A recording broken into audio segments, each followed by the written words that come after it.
Ni matumaini yangu uko mzima na buheri wa afya popote ulipo, mpenzi mtazamaji wa Rosa TV.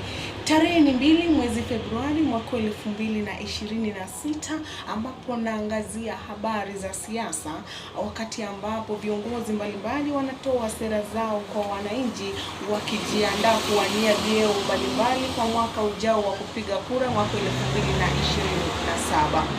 Hata hivyo, aliyekuwa seneta wa kaunti ya Kakamega Cleophas Malala, ambaye sasa ni naibu kinara wa chama cha DCP, atoa sera zake kule eneo la Marikiti, kaunti ya Lamu. Marikiti oye!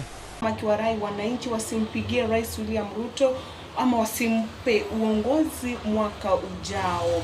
Aidha, Malala alishutumu uongozi wake Rais William Ruto na kumlinganisha na mnyama aina wa kondoo, akiwauliza wananchi kwamba watampigia nani kura kati ya Rais William Ruto na kondoo.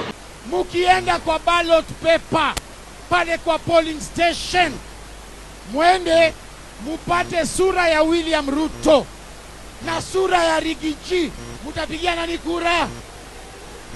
Swali ya pili, leo hii mukienda hapa kwa polling station mupate sura ya Kalonzo Musyoka na William Ruto, mutapigia nani kura?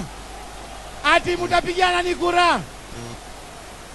Swali ya mwisho, leo hii mukienda kwa polling station mupate sura ya William Ruto na kondoo, mutapigia nani kura?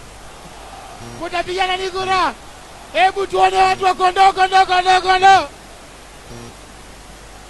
Haya, niko na nitakomea hapo kwa sasa hadi wakati mwingine nitakaporejea na habari zaidi kama hizi na zingine zaidi. Nitasalia kwa mwanahabari wako Rosa Karen. Kwaheri.